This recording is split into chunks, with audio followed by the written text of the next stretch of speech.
Hi, hello, welcome to Math Medium. Today I came with a new topic, that is lines and angles from 7th class NCERT.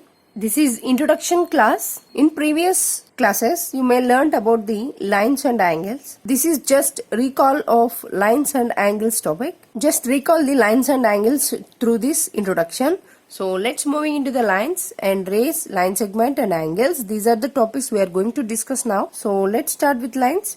Lines.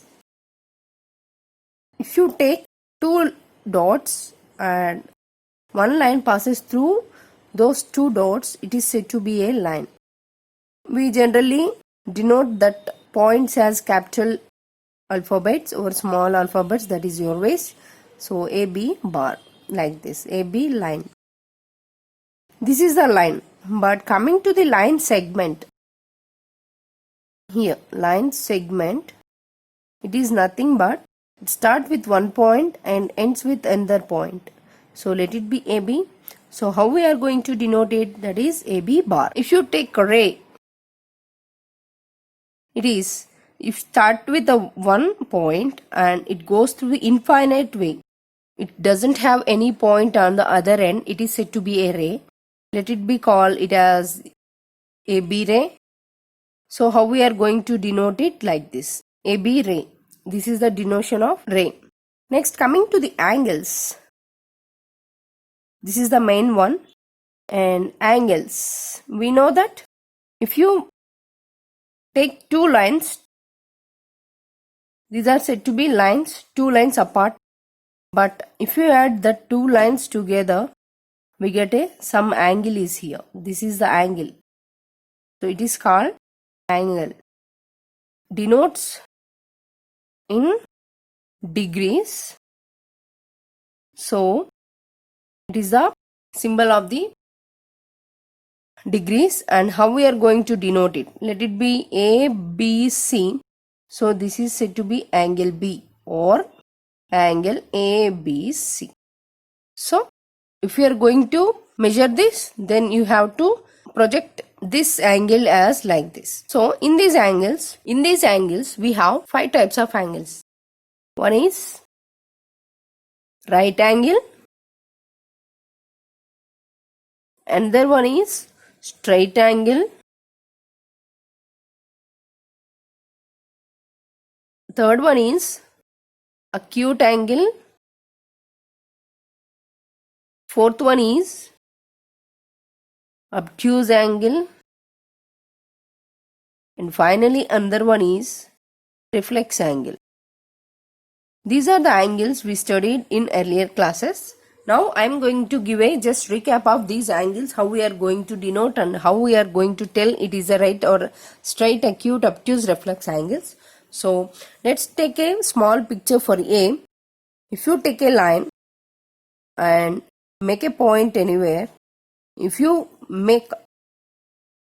take a protractor, place here this protractor, and if you measure this as exactly 90 degrees, so that is said to be right angle.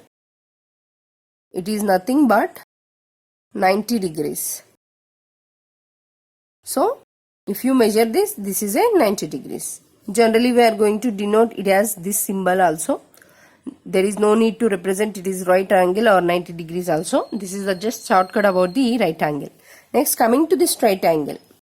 If you take that straight line again, take a point anywhere. So if you measure this angle from here to here or here to here also, it's said to be 180 degrees. It means in a line, if you make a point, that point denotes you 180 degrees. Around that point we have 360 degrees, that is apart from that. But if you measure one side of any angle, one side of a line, it's said to be straight angle. So it is 180 degrees. If you take C, that is acute angle. So if you take that point and make one line, this line makes some angle, let it be X. That X should be below the 90 degrees. It's said to be acute angle. So acute angle is nothing but below the 90 degrees. Next, coming to the D, same, take that line and if you make this is right angle, right? So if you make more than the right angle but not more than the straight angle like this, in between 90 degrees and 180 degrees we have the obtuse angle. Let it be x here. So how we are going to denote this? That x should be less than the 180 degrees and greater than the 90 degrees. This is the obtuse angle formula. Finally, coming to the reflex angle, that is E. Take that same line at that point. This is 90 degrees, right? This is 180 degrees, right? This complete one revolution, right? So reflex angle is nothing but more than the 180 degrees. If I make this like this up to here, here to here, this angle is said to be reflex angle. It must be greater than the 180 degrees but less than the 360 degrees. It is said to be a reflex angle. So I hope you all know about these angles, types of angles based on their angles and lines, rays, line segments. This is the just recap of the lines and angles of the chapter. I hope you understand about this session. If you have any doubts, comment in a comment box, click like button and share my videos and subscribe my channel. Thank you.